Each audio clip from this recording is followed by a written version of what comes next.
Hi, Jessie Nebulous here. Welcome to my channel.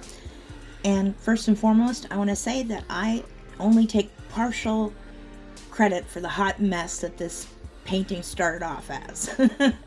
Because as you can see, I went way too dark, way too early on that one little spot because I didn't mix my ink well enough. And it was dark and an ugly smudge, and that was all me. But the rest of this hot mess was the paper. But today we're going to be talking about the importance of perseverance in art. Because I have an art philosophy, and that sounds just mildly pretentious, doesn't it? Art philosophy. But that's what it is. It's a philosophy, and what it is simply that every piece has lessons to teach you. Even if it's crap. Even if the piece sucks, it has something to teach you. So you should probably follow through with every piece, even if it's pissing you off. I mean, you should probably take a break. If it's really upsetting you, you should take a break, step away from it for a minute. But you probably should try to finish your pieces. And this one was rough. It started rough and it mostly stayed rough for about 70% of it. For 70% of it, I hated this thing. It was making me irritated. It was fighting me tooth and claw every step of the way up until the very end. Because it was just the paper. And the very strange thing about it is this is watercolor paper. And I thought that it would be good for wet media. And I was wrong. Very wrong. Because it feathered like nobody's business. And I finally gave up on trying to paint with it and just started drawing on it with the Pit pens, as you can see. I've already given up painting at this point. So, and I had a moment where I was going to quit. I was just like, I actually paused the recording.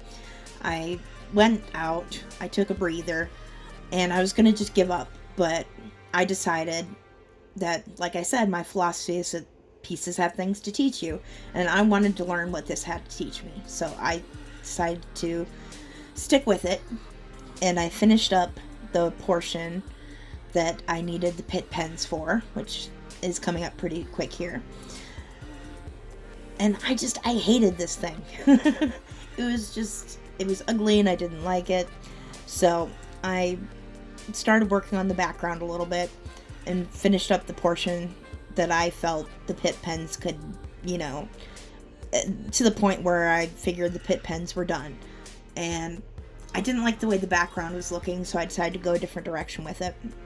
Because my original plan for this was to keep it quite soft, but because it was feathering so bad and I had to layer it and use the pit pens as actual pens, I decided to pull out the big guns, which were my colored pencils, and kind of salvage the face to some extent, get some more detail in it, and get it to a place that I actually didn't hate it. Which it didn't take too much tinkering actually to get it to where I felt it was decent.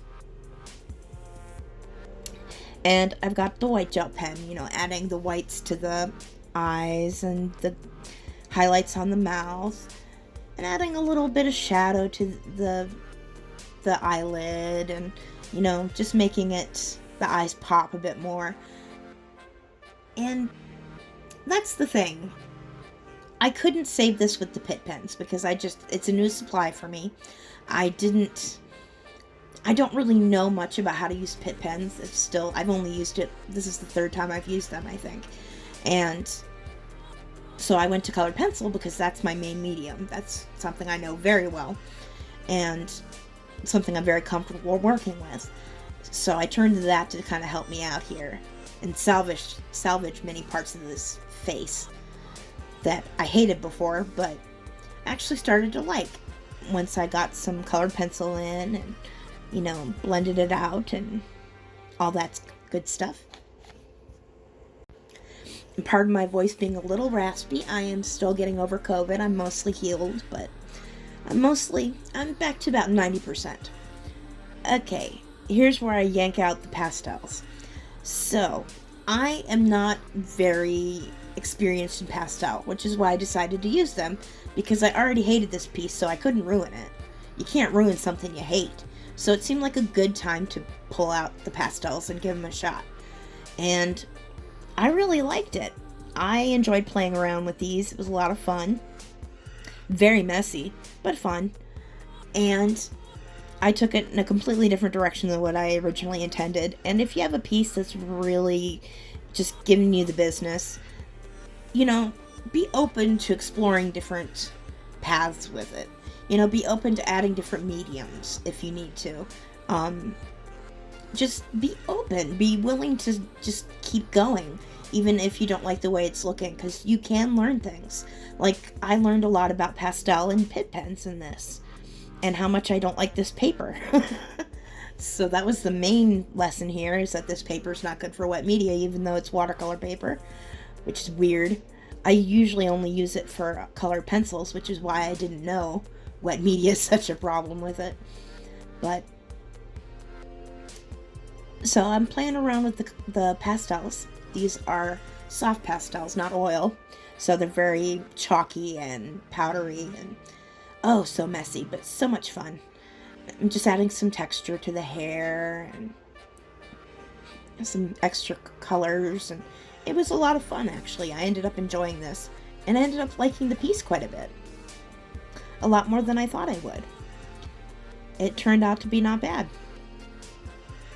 And as you can see, I'm adding texture to the hair, and then a little bit of pattern to the background. And there it is.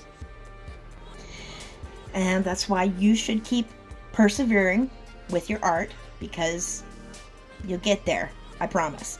My name's Jessie Nebulous. Thanks for watching. I appreciate you. Please leave me a comment, a like, subscribe, any of that good stuff.